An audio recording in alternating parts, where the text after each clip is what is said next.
ಈ ಪ್ರಜಾಪ್ರಭುತ್ವ ರಾಜ್ಯದಲ್ಲಿ ಲಂಚಕ್ಕಾಗಿ ಕನಸುಗಳು ಮಾರಲ್ಪಡುತ್ತಿವೆ. ಇಲ್ಲಿ ಸತ್ಯ ಶಿಕ್ಷೆಗೆ ಗುರಿಯಾಗುತ್ತಿದೆ.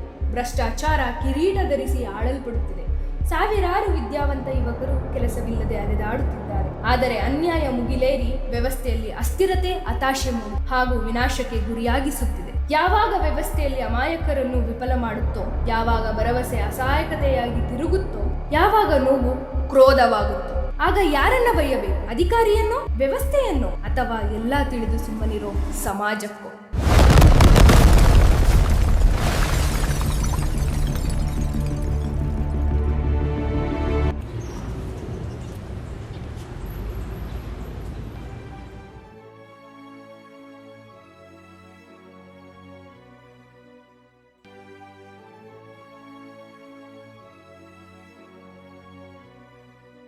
ನನ್ನ ಹೆಸರು ಕುಮಾರ. ನನ್ನ ಊರು ಬಿಜಾಪುರ. ನನ್ನಮ್ಮನ ಕನಸು ನನ್ನನ್ನು ಕಾಕಿ ಬಟ್ಟೆಯಲ್ಲಿ ನೋಡಬೇಕು.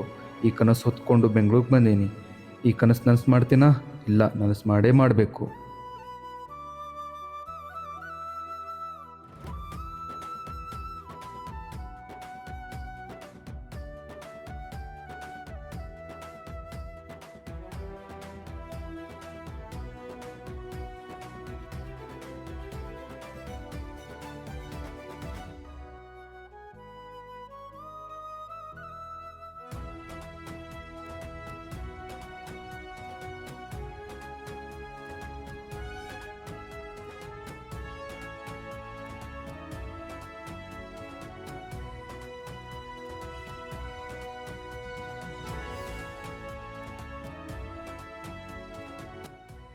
ಕುಮಾರ್ ತನ್ನ ಪರೀಕ್ಷೆಯ ಸಾಗರದ ಅಲೆಯನ್ನು ಈಜಿ ಇಂಟರ್ವ್ಯೂ ಎಂಬ ದಡಕ್ಕೆ ತೆರಳಿದ. ಅವನ ಬದುಕು ತೇಲುತ್ತೋ ಮುಳುಗುತ್ತೋ. May I come in, sir? Good morning. Good morning. Please come in. Take your seat. Tell me about yourself. Sir, myself Kumar. I am from Vijaypura. I did my graduation and post-graduation from Bangalore University. Kumar, who is your role model? Sir, my role model is Anna Hazare. Why so?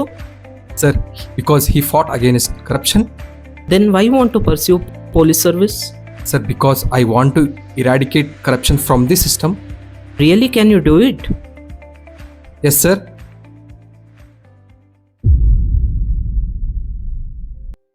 ಭ್ರಷ್ಟಾಚಾರದ ವಿರುದ್ಧ ನಿಮ್ಮ ನಿಲುವೇನು sir?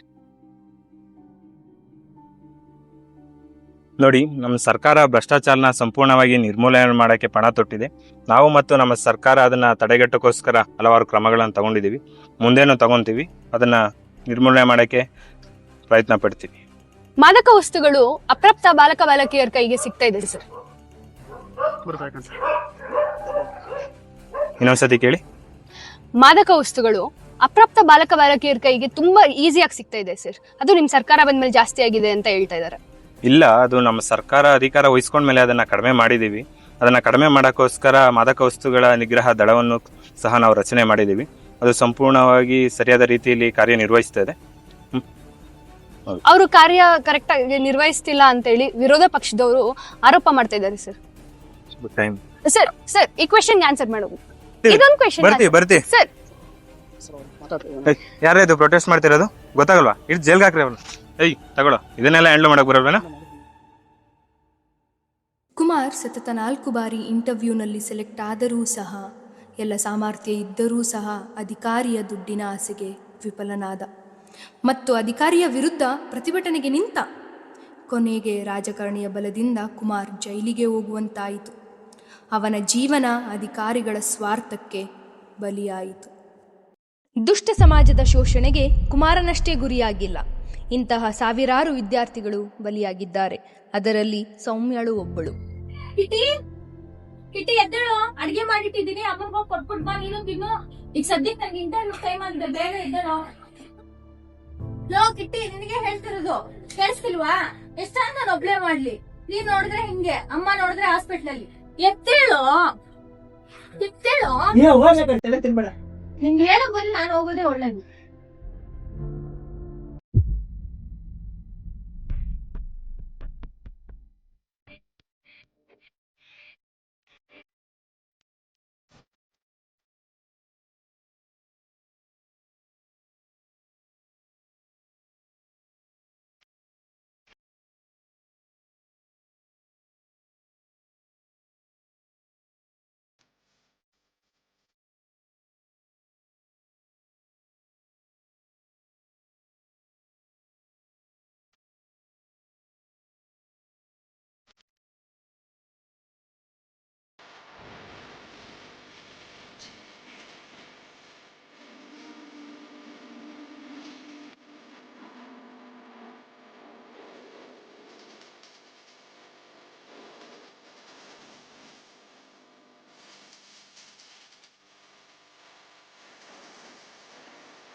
ಓಹ್ ಸಾರಿ ಏ idiot Sorry, sorry. ನೋಡ್ಕೊಂಡ್ ಬರಕ್ಕಾಗಲ್ವಾ? Sorry sir. ಎಲ್ಲಿ ನೋಡ್ಕೊಂಡ್ ಬರ್ತಿದ್ಯಾ? ಬುದ್ಧಿ ಇಲ್ವಾ ನಿನ್ಗೆ? You stupid girl. ನನ್ನ ಫೈಲ್ ಎಲ್ಲ ಗಲೀಜಾಗೋಯ್ತು.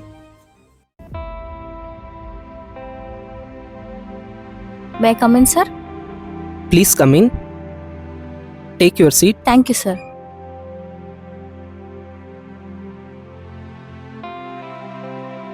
Tell me about yourself. My name is Soumya. I have graduated from Bangalore University.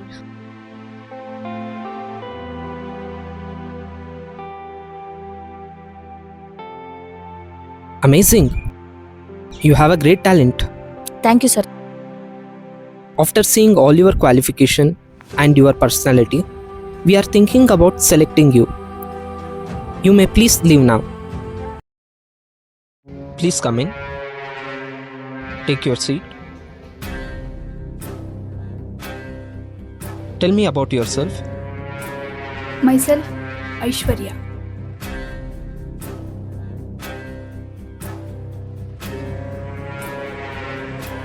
Do you think you are eligible for this job?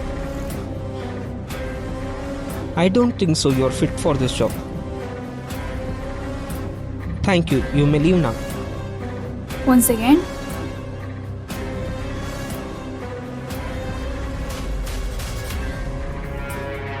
Pick the call.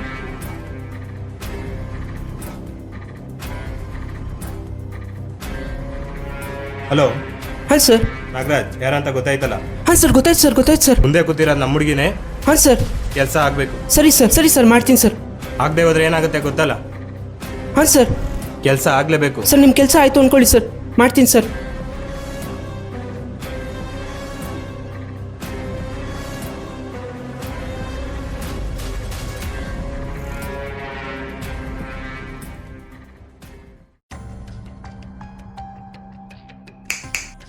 ಓಯ್, ಏನ್ ಅನ್ಕೊಂಡಿದ್ಯಾ? Marks ಜಾಸ್ತಿ ಇದ್ರೆ ಕೆಲಸ ನಿಂದು ಅನ್ಕೋಬಿಟ್ಟಿದ್ಯಾ?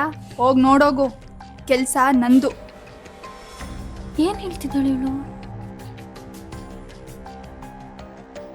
Sir, ಅವಳಿಗೆ ಏನ್ ಹೇಳ್ತಿದ್ದಾಳೆ ಸರ್? ಏನಮ್ಮ? ಹುಡುಗಿ ಹೇಳ್ತಿದ್ದಾಳೆ ಮಾರ್ಕ್ಸ್ ಇಂಪಾರ್ಟೆಂಟ್ ಅಲ್ಲ, ಕೆಲಸ ನಾನು ತಗೊಂಡಿದ್ದೀನಿ. ಮತ್ತೆ 2 ವರ್ಷ ಕಷ್ಟಪಟ್ಟು ಓದಿರೋ ನನ್ನ ಪರಿಸ್ಥಿತಿ ಏನು? ನೋಡಮ್ಮ, ಈ ಕಲಿಯುಗದಲ್ಲಿ ಈ ಕಲೆಗೆಲ್ಲ ಬೆಲೆ ಇಲ್ಲ. ಒಂದು ದುಡ್ಡು ಇರಬೇಕು, ಇಲ್ಲ ಒಂದು ಇನ್ಫ್ಲೂಯೆನ್ಸ್ ಇರಬೇಕು. ನಿನ್ನ ಹತ್ರ ಇನ್ಫ್ಲೂಯೆನ್ಸ್ ಇದ್ದರೆ ಬಾ, ಇಲ್ಲ ನಿನ್ನ ಹತ್ರ ದುಡ್ಡಿದ್ರೆ ಇವತ್ತು ಸಂಜೆ 5 ಗಂಟೆಗೆ ಅಲ್ಲಿರ್ತೀನಿ, 5 ಲಕ್ಷ ತೊಗೊಂಡು ಬಾ.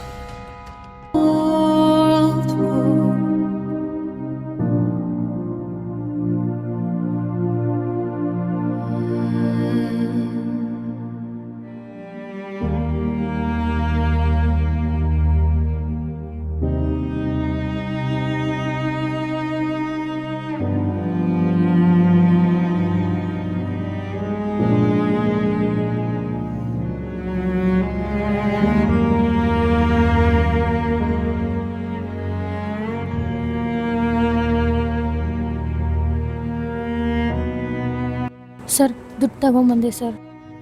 ಓ, ತಂದಿದ್ಯಾ? ನಮ್ಮ ಅಮ್ಮನ ಹಾಸ್ಪಿಟ್ಲಿಗೆ ಇಟ್ಟಿರೋ ದುಡ್ಡು ಎತ್ಕೊಂಡ್ಬಂದಿದ್ದೀನಿ ಸರ್. ದಯವಿಟ್ಟು ಹೆಂಗಾದರೂ ಕೆಲಸ ಕೊಡಿಸ್ಬಿಡಿ sir.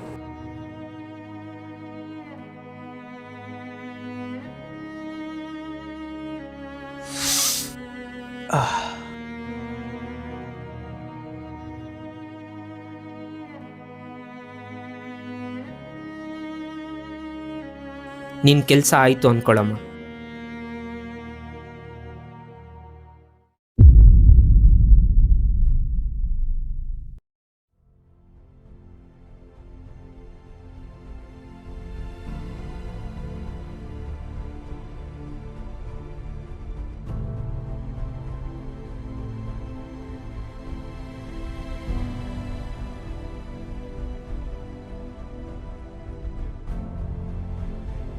Sir sir sir sir notice ಬೋರ್ಡಲ್ಲಿ ನನ್ನ ಹೆಸರಿಲ್ಲ ಸರ್. ಯಾರಮ್ಮ ನೀನು? ಅವತ್ತು ಇಂಟರ್ವ್ಯೂಯಲ್ಲಿ ಸೆಲೆಕ್ಟ್ ಮಾಡ್ತೀನಿ ನಾನು ಸಂಜೆ ದುಡ್ಡು ಕೊಟ್ಟಿದ್ನಲ್ಲ ಸರ್. ಅದಕ್ಕೆ ನಾನೇನು ಮಾಡಲಿ ಸರ್? ಅವತ್ತು ಕೆಲಸ ಕೊಡಿಸ್ತೀನಿ ಅಂತಿದ್ರಲ್ಲ ಸರ್. ಲಾಟ್ರಿ ತೊಗೊಂಡವರೆಲ್ಲ ಗೆದ್ಬಿಡ್ತಾರೆ ಅಂದ್ಕೊಳಕ್ಕಾಗುತ್ತಾ? ಸರ್, ನನ್ನ ಲೈಫಲ್ಲಿ ಆಟ ಆಡಬೇಡಿ ಸರ್. ಈಗಾಗಲೇ ನಾನು ನಮ್ಮಮ್ಮನ ಕಳ್ಕೊಂಡಿದ್ದೀನಿ. ಇದೊಂದೇ ಸರ್ ಆಧಾರ, ಪ್ಲೀಸ್ ಸರ್. ನಿಮ್ಮಂಥ ನಿರುದ್ಯೋಗಿಗಳಿಂದಾನೇ ನಮ್ಮ ವ್ಯಾಪಾರ ನಡೆಯೋದು. ಅಯ್ಯೋ ಪಾಪಿಗಳ, ನಮ್ ಬಡವ್ರ ಹೊಟ್ಟೆ ಯಾಕೆ ಹಿಂಗ್ ಉರಿಸ್ತೀರಾ? ಸರ್ಕಾರಿ ಉದ್ಯೋಗನು ವ್ಯಾಪಾರ ಮಾಡ್ಬಿಟ್ರಲ್ಲೋ ಭ್ರಷ್ಟಾಚಾರಿಗಳು. ಆ ದೇವ್ರು ನಿಮ್ಮನ್ ಸುಮ್ಮನೆ ಬಿಡಲ್ಲ. ಏಯ್, ಯಾರ್ ಪಾಪಿ? ಯಾವ್ದ್ ಪಾಪ? ಆ ದೇವಸ್ಥಾನಕ್ಕೆ ಹೋಗಿ ಉಂಡಿಲ್ ದುಡ್ಡು ಹಾಕಿ ಅದ್ ಮಾಡ್ಕೊಡು ಇದ್ ಮಾಡ್ಕೊಡು ಅಂತ ಕೇಳ್ತೀರಾ? ಅದ್ ಲಂಚ ಅಲ್ವಾ? ಅದ್ ಪಾಪ ಅಲ್ವಾ? ನಾವು ಈ ಸಮಾಜದಲ್ಲಿ ಒಳ್ಳೆ ಕೆಲಸ ಮಾಡ್ಬೇಕಂತಾನೆ ಬರೋದು, ಅಧಿಕಾರಿಗಳಾಗೋದು. ಆದ್ರೆ ಆ ಕುತಂತ್ರಿ ರಾಜಕಾರಣಿಗಳು ನಮ್ನ ಸ್ವತಂತ್ರವಾಗಿ ಕೆಲಸ ಮಾಡಕ್ ಬಿಡ್ತಾರ? ಅವ್ರ ಪಾಪಿಗಳಲ್ವಾ? ಚುನಾವಣೆ ದಿವಸ ಅರ್ಧ ಜನ ಎಲ್ಲ ಮನೇಲೇ ಇರ್ತೀರಾ? ತಮ್ಮ ಅಮೂಲ್ಯವಾದ ಮತವನ್ನೇ ಚಲಾಯಿಸೋಕ್ ಬರಲ್ಲ. ಇನ್ ಅರ್ಧ ಜನ ಇಂಥ ಶಕುನಿಗಳಂತ ರಾಜಕಾರಣಿಗಳನ್ನ ಆಯ್ಕೆ ಮಾಡಿ ಕಳಿಸ್ತೀರಾ? ಅವಾಗ ನಿಮ್ ಬುದ್ಧಿ ಎಲ್ಲೋಗಿರುತ್ತೆ? ಇಂಥ ರಾಜ ವ್ಯವಸ್ಥೆಯಲ್ಲಿ ಯಾರಿಗ್ ಬೈಬೇಕು? ಇಲ್ಲಿ ಬಡವರಾಗೇ ಇರ್ಬೇಕು, ಶ್ರೀಮಂತರು ಆಗ್ತಾನೆ ಹೋಗ್ತಿರ್ಬೇಕು. ಈ ವ್ಯವಸ್ಥೆಯಲ್ಲಿ ಹೀಗೆ ಬದುಕ್ಬೇಕು. ನಿಂಗ್ ಬದುಕಕ್ಕಾದ್ರೆ ಬದುಕು, ಇಲ್ಲಾಂದ್ರೆ ಹೋಗ್ ಸಾಯಿ.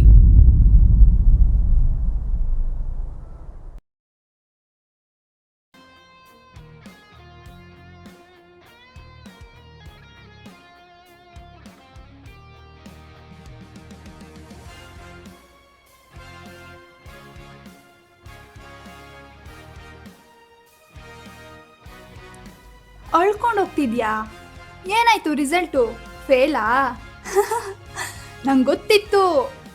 ಇಲ್ಲಿ ಟ್ಯಾಲೆಂಟ್ ಇಂಪಾರ್ಟೆಂಟ್ ಅಲ್ಲ, ಪವರ್. ಏನೇಳು? Power important. ಹೋಗೋ.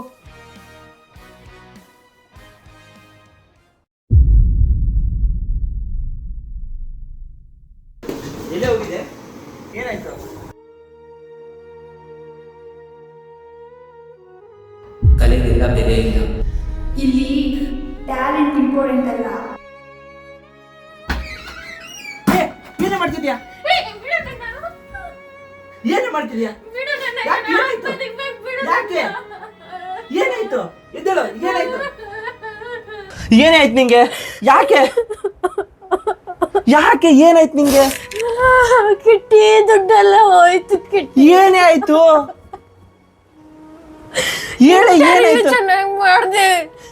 ಅದ್ಯಾರೋ ದುಡ್ಡು ಪ್ರಭಾವ ಇತ್ತು ಅಂತ ಅವ್ರಿಗೆ ಕೊಟ್ಬಿಟ್ರು ಕಣ. ಏನಾಗಲ್ಲ ಬಿಡು, ನೋಡೋಣ. ನಾನ್ ಚೆನ್ನಾಗಿ ಮಾಡಿದ್ದೆ ಇಂಟರ್ವ್ಯೂ. ಯಾರ್ದೋ ಕಾಲ್ ಬಂತಂತ ಅವ್ರಿಗೆ ಕೊಟ್ಬಿಟ್ರು. ಅಮ್ಮನ ಏನ್ ಮಾಡಿರೋದು? ಅಮ್ಮ ಎಲ್ಲಿ? ಏನಾಯ್ತು?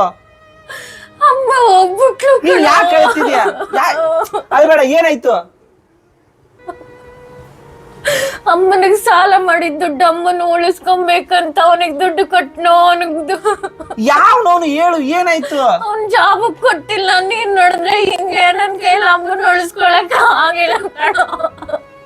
ನಾನು ಯಾರಿಗೆ ಹೇಳ್ಕೊಡಿ? ನಾನ್ ಇದೀನಲ್ಲ, ಏನಾಯ್ತು ನಿನ್ಗೆ? ಹೇಳು. ಯಾವ ದುಡ್ಡು? ಎದ್ರ ಸಾಲ? ಏನಾಯ್ತು? ಅಳ್ಬೇಡ. ಯಾಕ ನೀನ್ ಇದನ್ನೆಲ್ಲ ಏನ್ ಮಾಡ್ತಿದ್ಯಾ? ನಾನಿಲ್ವಾ ನಿನ್ಗೆ? ನಾನಿಲ್ವಾ?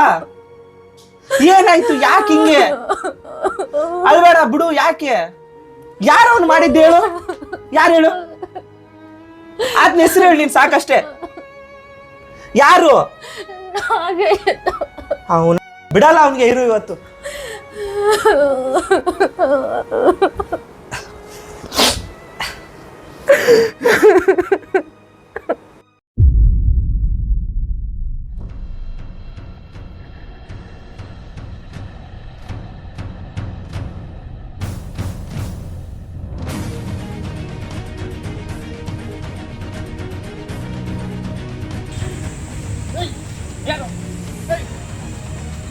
ನಮ್ಮ ಅಕ್ಕನ ದುಡ್ಡು ತಿಂದ್ಬಿಟ್ಟು ಕೆಲಸನೂ ಕೊಡಲ್ವಾ? ಯಾರು ನೀನು? ಬಿಡ. ಯಾರು ನೀನು?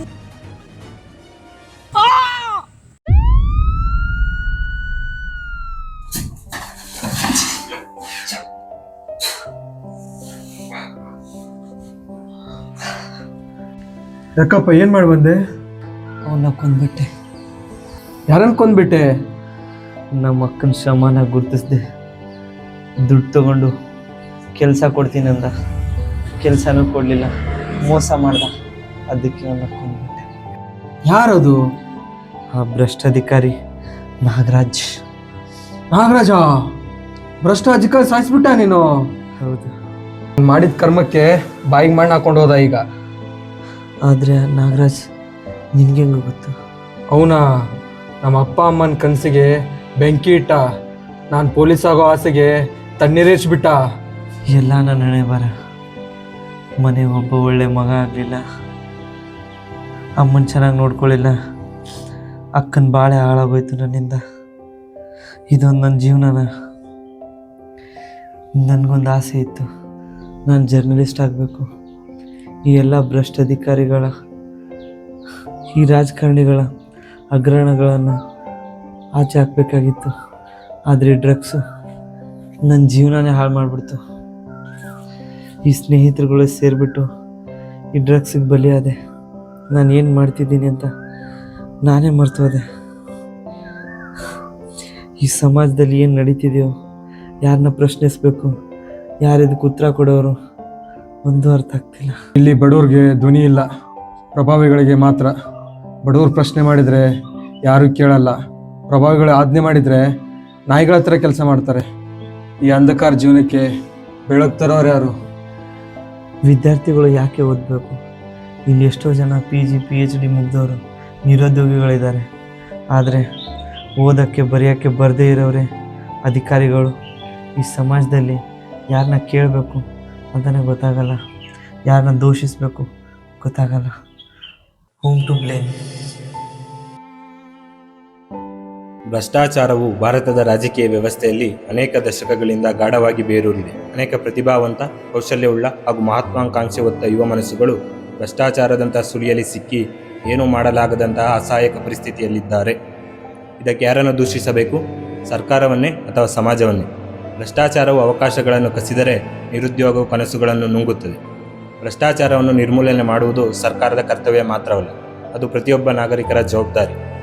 ಬದಲಾವಣೆ ನಮ್ಮಿಂದಲೇ ಆರಂಭವಾಗಬೇಕು. ಅಂದರೆ ಪ್ರತಿಯೊಬ್ಬ ಮತದಾರರು ಭ್ರಷ್ಟಾಚಾರದ ವಿರುದ್ಧ ಹೋರಾಟ ಮಾಡಬೇಕು. ನಮ್ಮ ದೇಶದಲ್ಲಿ ನಿರುದ್ಯೋಗ ಸಮಸ್ಯೆಯಿಂದ ಸರಾಸರಿ 3,000ಕ್ಕೂ ಅಧಿಕ ಆತ್ಮಹತ್ಯೆ ಪ್ರಕರಣಗಳು ವಾರ್ಷಿಕವಾಗಿ ದಾಖಲಾಗುತ್ತಿವೆ. ಒಮ್ಮೆ ಯೋಚಿಸಿ ನೋಡಿ, ಒಂದು ಸಮಸ್ಯೆಗಾಗಿ ಜೀವನವನ್ನು ಕೊನೆಗೊಳಿಸುವುದು ಪರಿಹಾರವಲ್ಲ, ಜೀವನವೇ ಪರಿಹಾರವನ್ನು ಹುಡುಕುವ ಅವಕಾಶ. ಮಾದಕ ವಸ್ತುಗಳು ವ್ಯಕ್ತಿಯನ್ನು ದೈಹಿಕವಾಗಿ ಮತ್ತು ಮಾನಸಿಕವಾಗಿ ಪ್ರತಿದಿನ ಕೊಲ್ಲುವ ಬಾಳಸಂಗಾತಿಯಾಗಿವೆ. ಯುವಕರು ಭಾರತದ ಶಕ್ತಿ. ಅವರೇ ಮಾದಕ ವಸ್ತುಗಳ ನಶೆಯ ಹುಡುಕಾಟದಲ್ಲಿ ತೊಡಗಿರುವುದು ತುಂಬ ಶೋಚನೀಯ ಸಂಗತಿ. ಯುವಕರು ತಮ್ಮ ಶಕ್ತಿಯನ್ನು ವ್ಯಸನಕ್ಕೆ ಅಲ್ಲ, ಸಾಧನೆಗಾಗಿ ಹಾಗೂ ದೇಶದ ಅಭಿವೃದ್ಧಿಗಾಗಿ ಬಳಸಿ.